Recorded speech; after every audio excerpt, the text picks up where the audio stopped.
In Episode 51, Enforce Secure Configuration Baselines Across Environments, we focus on the quiet backbone of secure operations, making sure systems are hardened the same way everywhere they run. Many breaches trace back not to exotic zero-day exploits, but to a forgotten default setting, an out-of-line server, or a cloud account with weaker rules than the rest. Configuration baselines are how you promise consistent hardening and reduce the surprise exposures that come from drift.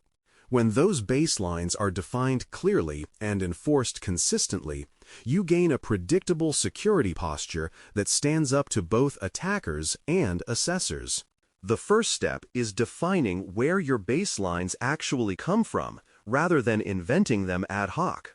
You draw on external standards, such as hardened benchmarks and recognized industry guidance, and combine them with vendor security configuration guides that understand specific products in detail. Regulatory requirements shape mandatory elements such as logging, encryption, and access control behaviors. On top of that, your own risk context matters. Highly exposed systems, shared platforms, and crown jewel data stores often warrant stricter settings than internal utilities. When you treat baselines as a structured synthesis of these sources, they become defensible in conversations with auditors and leadership. Different environments do, however, have different needs, which is why parameterization is important. A development environment used by engineers for rapid iteration might tolerate more verbose logging and broader administrative access than a tightly controlled production payment zone.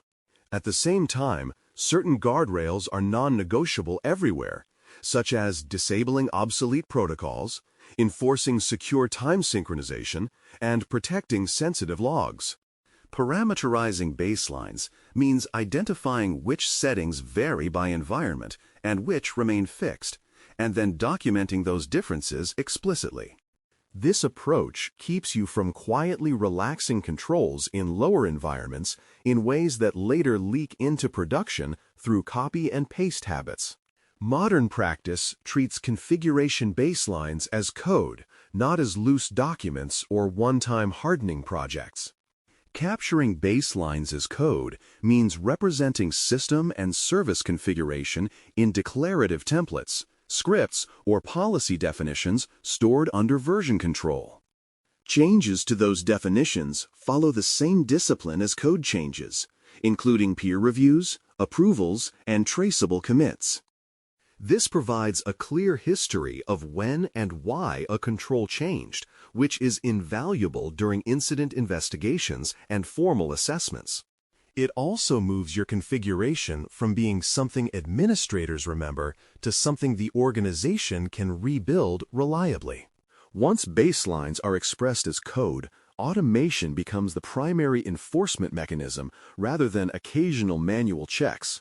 You can use configuration scanners, policy engines, and continuous compliance pipelines to compare running systems against defined baselines regularly. These automated checks run in build pipelines, deployment workflows, and scheduled jobs across live environments, providing timely feedback when something drifts. Instead of relying on periodic audits that arrive months too late, teams see configuration issues close to the moment they are introduced. Over time, this continuous enforcement reduces both accidental misconfigurations and the temptation to bypass controls just this once. Certain settings deserve special protection because they underpin so many other assurances. Logging configurations determine what evidence exists when something goes wrong, so baselines should lock minimum log levels, destinations, and retention rules. Time synchronization affects the ability to correlate events across systems, making secure and consistent network time protocol, NTP, non-negotiable. Cryptographic suites, protocol versions, and service banners control how systems present themselves to the outside world, and weak defaults here can undo much of your other hardening work. By calling out these critical settings explicitly in baselines, you reduce the chances that they are altered casually under operational pressure. A classic theme in secure configuration is removing defaults before they become liabilities. Many systems ship with default accounts, sample applications, unused services, open ports, and weak cipher settings that are convenient for demos but inappropriate for production. Baselines should require that these elements be disabled, removed, or strongly locked down before a system is considered ready. Security testing frequently finds leftover sample apps or forgotten administrative ports that were never meant to remain exposed. When your baseline and associated automation check for these conditions explicitly, you catch them before attackers or assessors do. File permissions, ownership, and mandatory access controls are another fundamental part of consistent hardening. It is not enough to have strong authentication if sensitive files and directories can be read or modified by broad classes of users or processes. Baselines should define expected ownership and permission patterns for operating system files, application binaries, configuration directories, and log locations.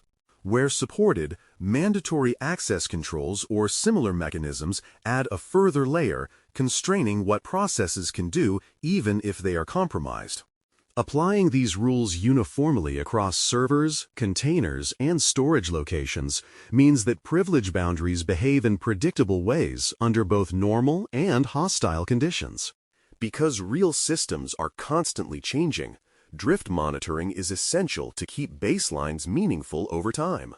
Drift occurs whenever a running configuration diverges from the defined baseline, whether through conscious change, emergency fixes, or quiet manual tweaks. Automated monitoring tools can detect these differences and raise alerts, allowing teams to reconcile deltas promptly. Reconciliation may involve updating the baseline when a new pattern is justified or rolling back unauthorized changes that weaken controls. The key is to ensure that no configuration change is invisible and that every deviation ends in either a documented update or a restoration of the hardened state. The repositories that hold baseline definitions are themselves sensitive assets and must be protected accordingly. Write access should be restricted to a small set of trusted roles, with multi-person review required for changes that affect critical environments. Signatures on configuration artifacts, combined with tamper-evident logging, help ensure that what is applied to systems truly matches approved definitions. If an attacker or insider could quietly alter these repositories, they could weaken protections at scale, so controls here must be as strong as those on source code and deployment pipelines. Treating baseline repositories as high-value assets aligns with their actual impact on security posture. Enforcing baselines is not confined to traditional servers. Cloud services require equal attention.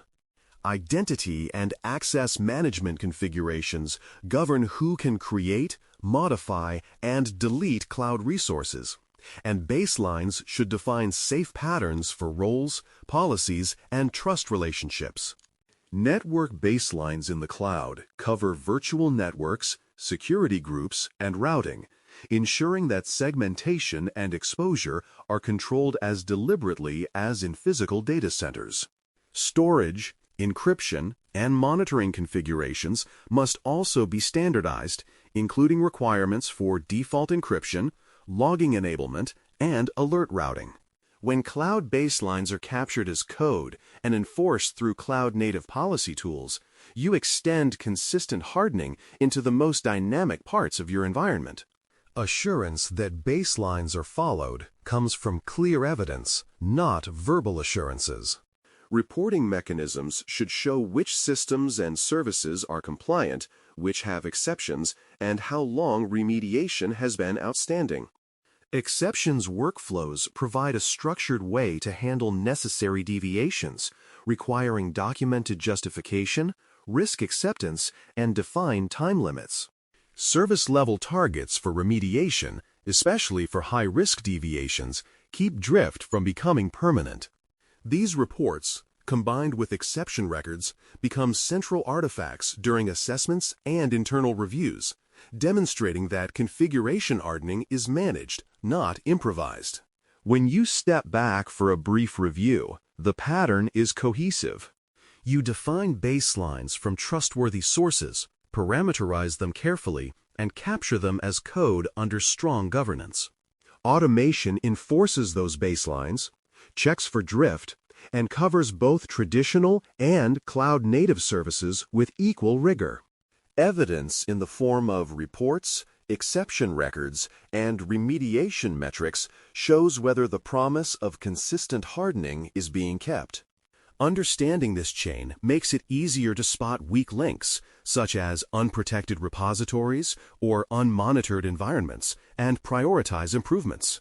It also clarifies how configuration practices support broader risk management and compliance goals. The practical conclusion for Episode 51 is to ground these ideas in one specific platform and make progress there. Choosing a widely used operating system, a standard application stack, or a core cloud landing zone gives you a concrete place to codify a baseline from end to end. That means selecting sources, writing the configuration as code, putting it under review, and wiring it into automated checks with clear reporting. Even a single baseline brought under this level of control can serve as a template for others. For an exam candidate, demonstrating that you can turn configuration ideals into a living, enforced standard is a strong marker of practical assurance skill. Thanks for listening. For more audio courses, daily newsletters, and more, please visit baremetalcyber.com.